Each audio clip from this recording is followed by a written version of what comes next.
All right. Class is in session. Pay attention. Today we're going to be talking about how the United States went from colonies to superpower. Now this is part 3 of our series. If you haven't watched part 1 and 2, go check them out. And if you've never subscribed, consider subscribing.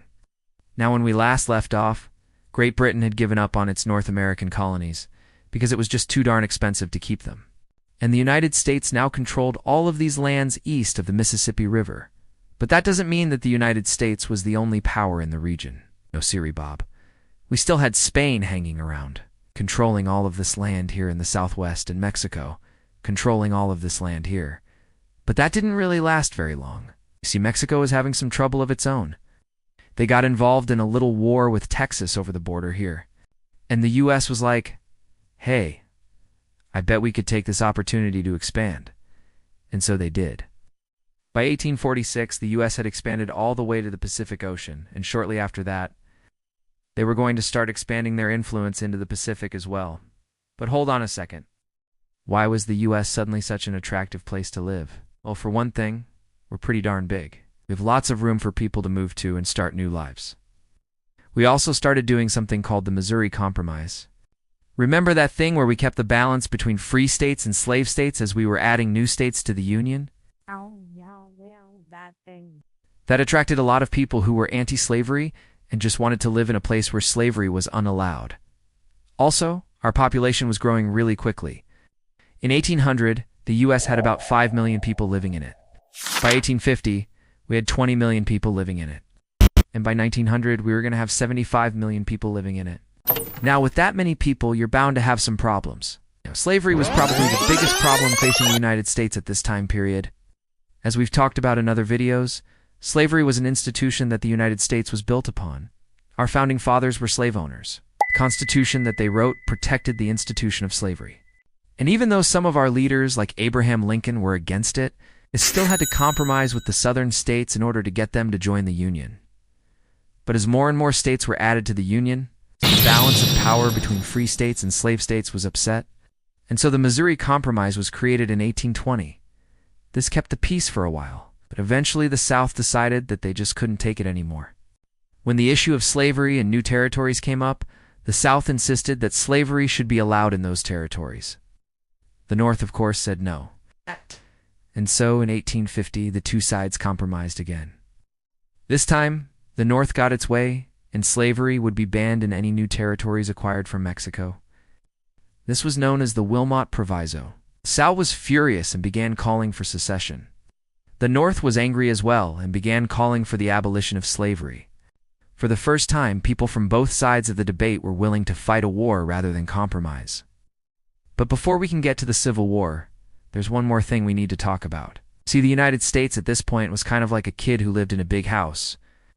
It had all the space it needed, but it didn't really know what to do with it. The United States had vast amounts of natural resources, but it didn't know what to do with them.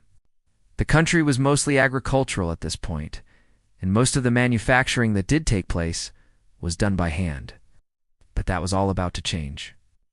Starting in the 1840s, the United States began to experience rapid industrialization.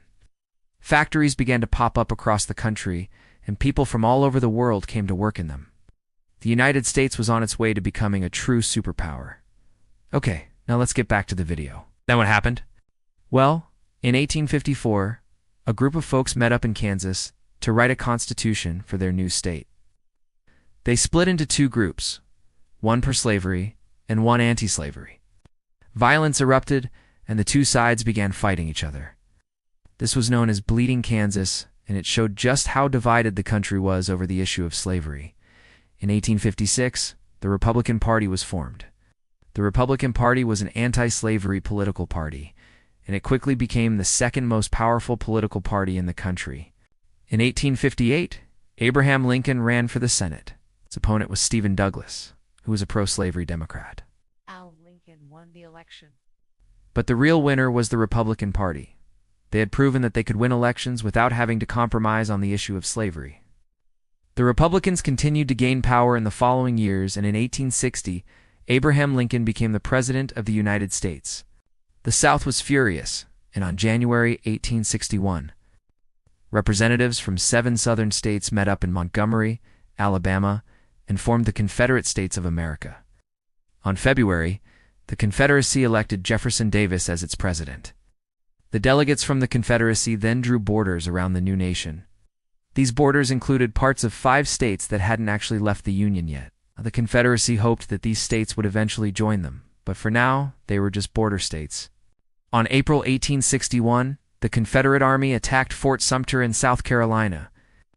This was the first battle of the Civil War. But wait, I thought the United States was a democracy. How could a group of people just leave it? Well, here's the thing. The United States wasn't exactly a democracy. At this point in time, only white men who owned property could vote. Women, African Americans, and Native Americans couldn't vote, even though they made up almost half of the population. So when the Confederacy seceded, they weren't really representing everyone in the country. In fact, they weren't representing anyone except for white male property owners. Lincoln knew this, and he was determined to keep the country together. He called for 75,000 troops to put down this rebellion. This was the beginning of the end for the Confederacy. By 1865, the United States had won the Civil War, and slavery had been abolished. So then what happened next? Well, the United States began to change. The country was now truly a democracy, at least on paper. Any white male citizen could now vote, which meant that more people had a say in how the government was run. The economy was also changing. The United States had become an industrial powerhouse. Factories were turning out goods at a rapid pace, and the country was becoming wealthier than ever before.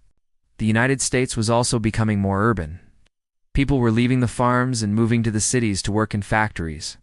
This was changing the way people lived and worked. The United States was on its way to becoming a modern nation. But the United States wasn't the only country changing at this time period. The rest of the world was also changing. Europe was becoming more industrialized. New technologies were being developed. And the United States was right there in the middle of it all. The United States had the resources and the manpower to become the world's leading superpower. All it needed was a little bit of luck. And luck was something the United States had in spades. Hey, class dismissed. All right, that's it for today. We'll see you next time. Oh yeah, and if you want to help us grow, please share your feedback and we'll read it. Okay, class dismissed.